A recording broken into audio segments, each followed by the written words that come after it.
religion. La paix, vive la paix. Celui qui aime la paix, elle est bien l'aimée d'Allah. Celui qui l'aime pas, il est compagnon de Satan. La paix, notre religion. La paix, vive la paix. Si tu aimes Allah, tu n'as guère sera personne. Si tu aimes Allah, tu n'enfermeras personne. Si tu aimes Allah, tu n'insulteras personne. Honneur aux hommes d'Allah qui luttent pour la paix. La paix, notre religion. La paix, vive la paix. La paix dans nos foyers, la paix, vive la paix. La paix dans nos services, la paix, Vive la paix. la paix dans nos foyers, la paix.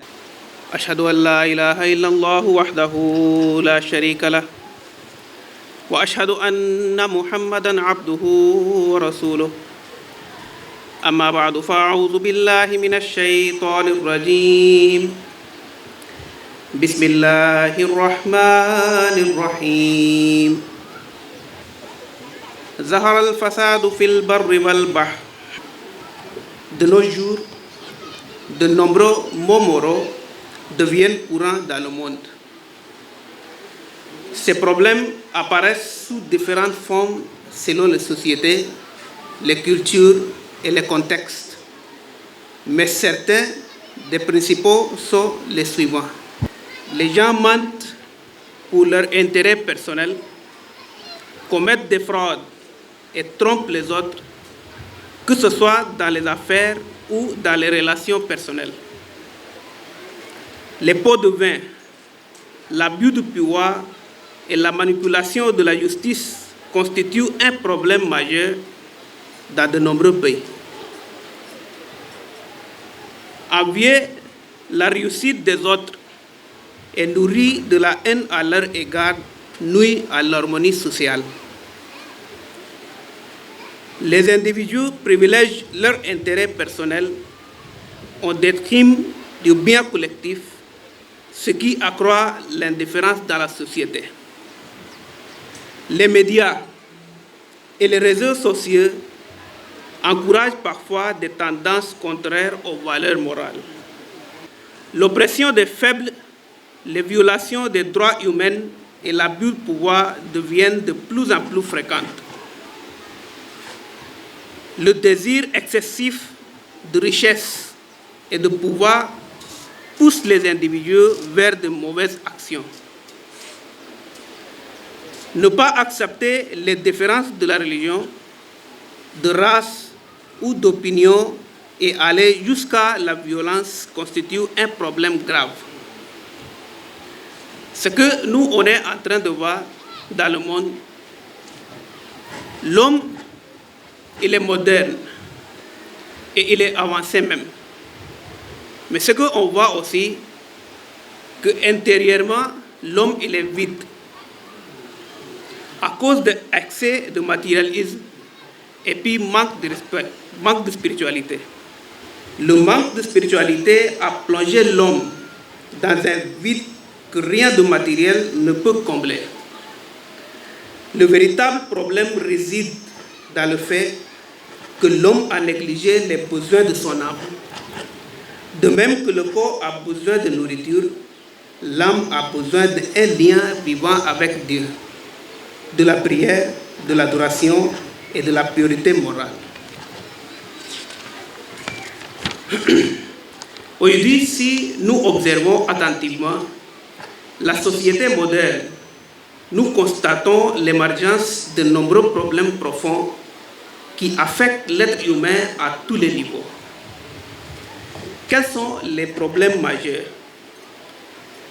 L'athéisme et l'éloignement de Dieu, l'indécence et la dégradation morale, la destruction du système familial, l'injustice, l'oppression et les guerres, le stress mental et la dépression.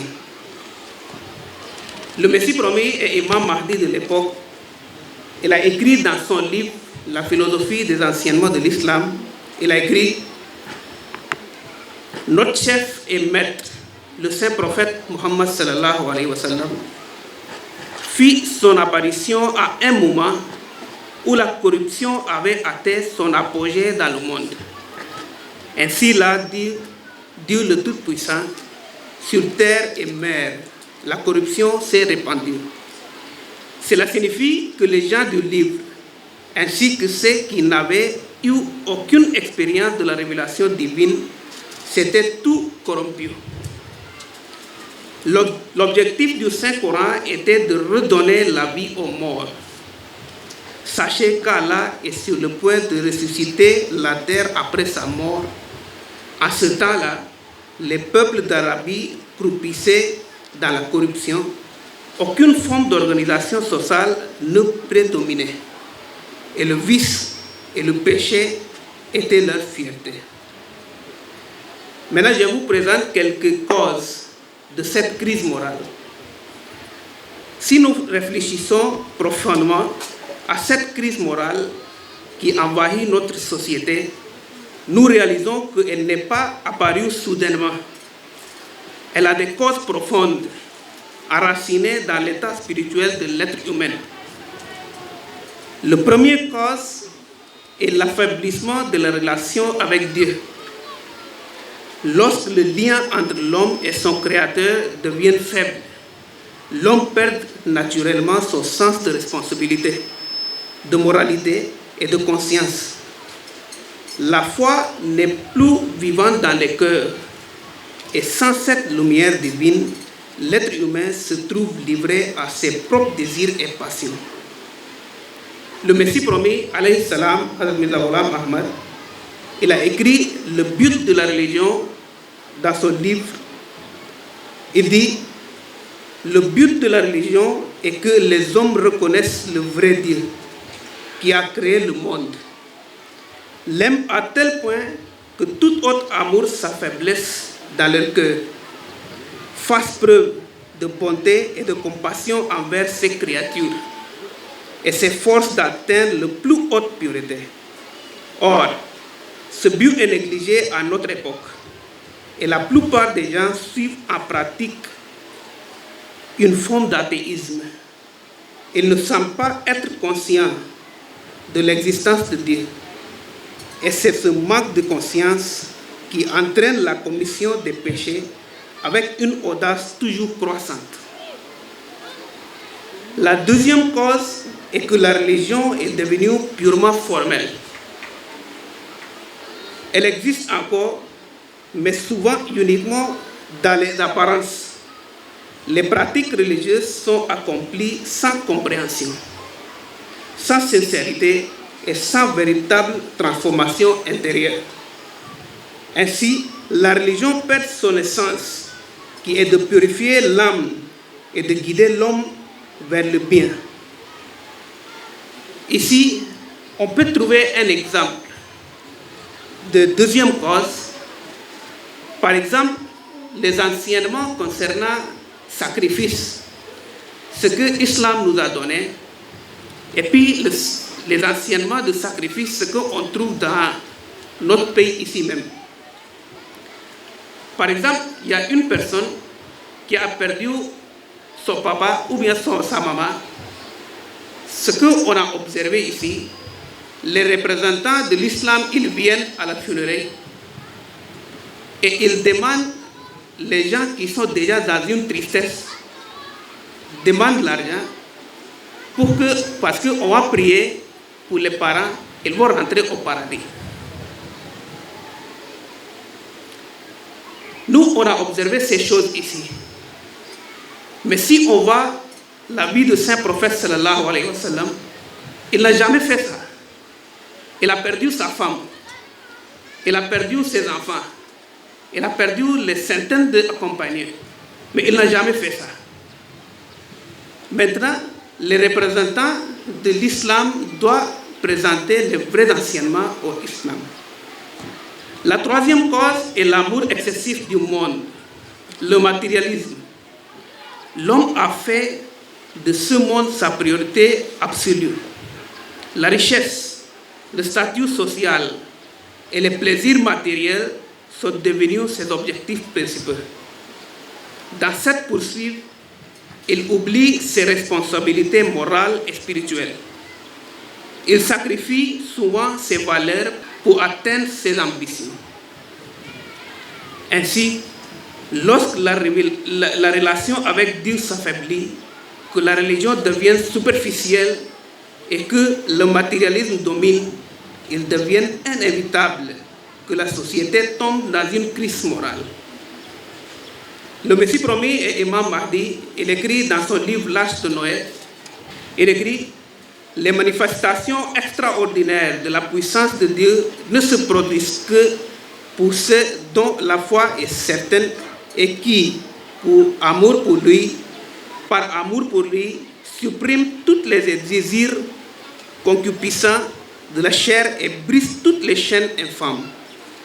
Il fait ce qu'il veut, mais il ne manifeste prodigieuse que lorsque quelqu'un transforme de manière extraordinaire et remarquable les rapports qu'il a avec lui. À ce siècle, ils sont peu nombreux à connaître Dieu et à croire en ses œuvres grandioses, mais nombreux sont-ils à n'avoir aucune foi en le Tout-Puissant. La voix est entendue par toutes choses et pour qui rien n'est impossible. Il a ajouté: si seulement les gens possédaient la droiture et éprouvaient la crainte de Dieu, ils en seraient épargnés. Si le châtiment frappe quelqu'un en ce monde, ce n'est pas parce qu'il est à l'adepte d'une autre religion. C'est au jour de la résurrection qu'il aura à rendre compte de cette erreur-là. Si le châtiment frappe le monde, c'est à cause de la méchanceté des hommes, de leur effronterie et de la prolifération des péchés. Après avoir compris les causes de la crise morale, on doit poser une question: qu'est-ce que la renouveau spirituel? La renouveau spirituel ne signifie pas simplement un retour apparent vers la religion, ni une augmentation des pratiques extérieures. Il s'agit avant tout d'une transformation intérieure profonde, d'un changement réel dans le cœur et dans la relation de l'homme avec son Créateur. La première dimension du renouveau spirituel est d'établir une relation vivante avec Dieu. Cela signifie que Dieu ne reste pas une simple croyance théorique, mais qu'il devienne une réalité vivante dans la vie de l'homme. L'individu commence à ressentir la présence de Dieu, à se trouver vers lui dans chaque situation, dans la facilité comme dans la difficulté. La deuxième dimension est la sincérité dans l'adoration. Les actes d'adoration ne doivent pas être de simples habitudes ou des rituels mécaniques. Ils doivent être accomplis avec une conscience profonde, une humilité sincère et un véritable amour pour Dieu. Enfin, le renouveau spirituel se manifeste par la pureté morale. Une personne véritablement connectée à Dieu reflète cette connexion dans son comportement. Elle développe l'honnêteté, la justice, la compassion et la modestie. Ses actions deviennent en harmonie avec leur valeur morale élevée. Ainsi, le renouveau spirituel est un processus complet. Il relie le cœur à Dieu, donne du sens aux actes d'adoration et purifie le caractère de l'homme. Maintenant, il y a une question à poser. Quels sont les moyens du renouveau spirituel? Selon la croyance de la communauté islamique Ahmadiyya, Dieu, dans sa sagesse, envoie des réformateurs lorsque l'humanité s'éloigne de lui. et que la religion perde son véritable esprit. C'est dans ce contexte qu'est venue la mission de Messie promis, alayhi salam, Mirza Ghulam Ahmad.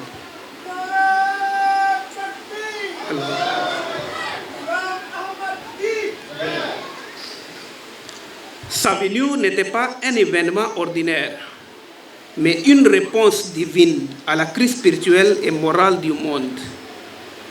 Son objectif principal était de raviver les véritables enseignements de l'islam, qui avaient été déformés ou oubliés avec le temps. Maintenant, je vais vous expliquer les buts d'avènement de Messie promis, alayhi salam. Le premier but de sa mission était le renouveau des enseignements authentiques de l'islam. Il a présenté un islam fondé sur la paix, l'amour, la sagesse et une relation vivante avec Dieu. Il a montré que l'islam véritable n'est pas une religion de la rigidité ou de violence, mais une voie complète qui guide l'homme vers Dieu et vers l'excellence morale. Le deuxième objectif et le but était la réforme morale de l'humanité.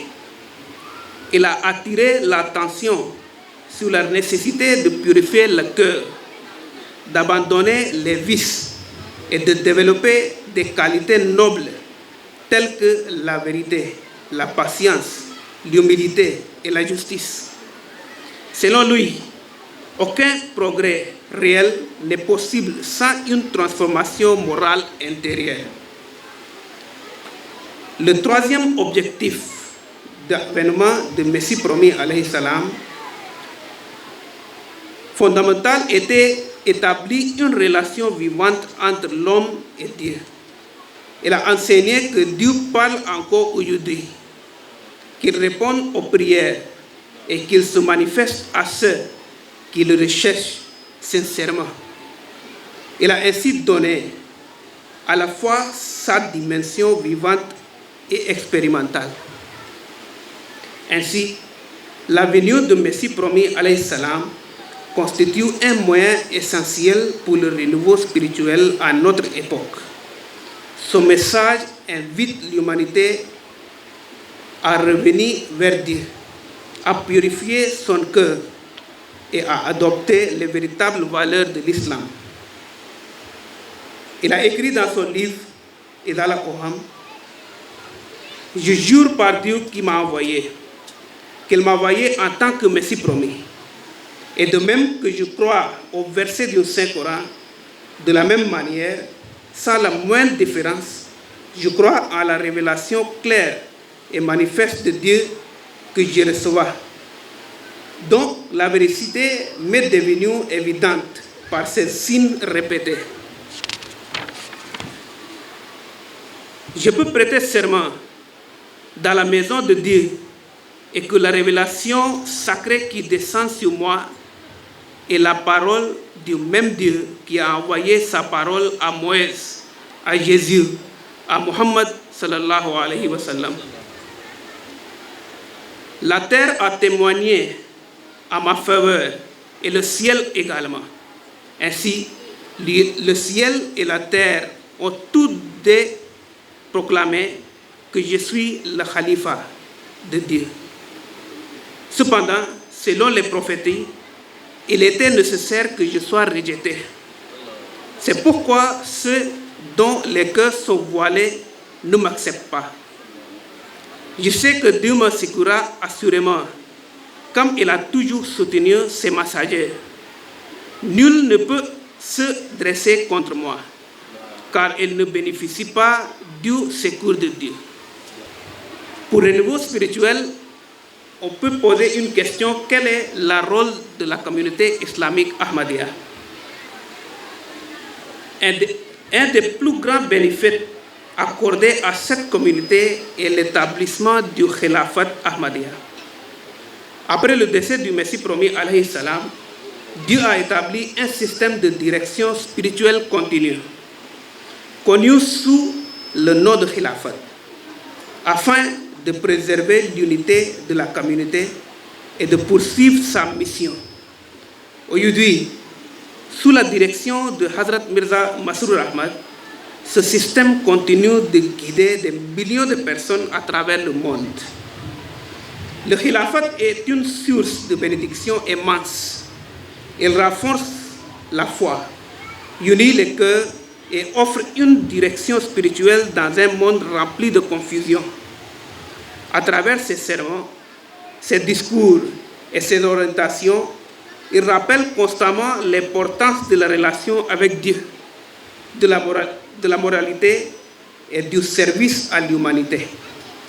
Par ailleurs, la Jamaat Ahmadiyya joue un rôle actif dans la propagation du véritable message de l'islam à travers le monde. Dans des centaines de pays, elle s'efforce de présenter un islam pacifique, rationnel et spirituel, par le biais de mosquées, de missions, de médias et de dialogues interreligieux. Elle clarifie les malentendus et invite l'humanité vers Dieu. Enfin, le message central de la Jamaat Ahmadiyya est un message de paix, d'amour et de service à l'humanité. Son slogan, bien connu, « Amour pour tous, haine pour personne », reflète parfaitement cet esprit. Elle œuvre pour la paix mondiale, la justice et l'harmonie entre les peuples, indépendamment de leur religion ou de leur origine. Ainsi, la Jamaat Ahmadiyya, sous la bénédiction du Khilafat, continue aujourd'hui la mission du Messie promis alayhi salam en guidant l'humanité vers le renouveau spirituel, la réforme morale et la paix véritable.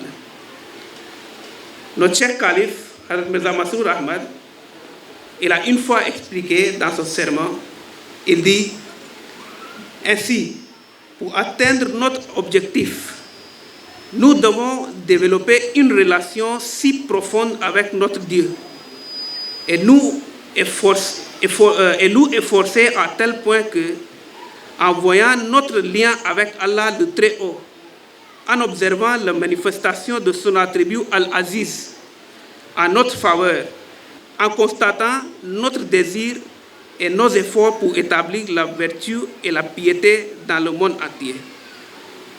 Ainsi que notre succès. Même les étrangers en viennent à prononcer ces paroles que Dieu le Très-Haut mentionnait dans le Saint-Coran.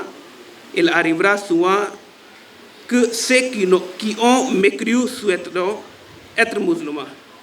Ainsi, tant que le niveau de nos adorations, notre dépendance envers Dieu le Très-Haut et notre objectif n'atteignent pas un degré tel que les autres soient contraints de la reconnaître, notre prétention d'être de véritables serviteurs et nos efforts pour atteindre notre objectif ne seront pas complets. Maintenant, il y a quelques moyens pratiques pour renouveau spirituel. Tout d'abord, cela commence par la réforme personnelle. Le changement de la société débute toujours par le changement de l'individu. Parmi les moyens les plus importants, il y a la régularité dans la prière.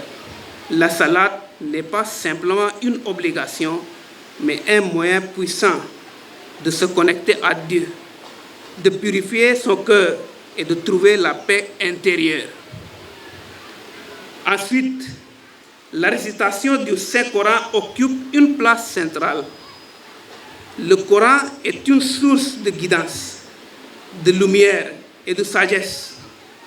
En le lisant régulièrement avec réflexion, l'homme renforce sa foi et oriente sa vie selon les enseignements divins. De plus, la prière, dua, et la recherche du pardon, istighfar, sont essentielles. Elles permettent à l'homme de maintenir une relation constante avec Dieu, de reconnaître ses faiblesses et de chercher l'amélioration continue. C'est à travers ces pratiques que le cœur trouve la tranquillité et la proximité divine. Cependant, le renouveau spirituel ne se limite pas à l'individu. Il doit également se refléter dans la société. Cela passe par l'adoption de nobles valeurs morales. L'honnêteté, la patience, le respect et la bienveillance doivent être visibles dans nos comportements quotidiens. Le service à l'humanité est également un élément fondamental.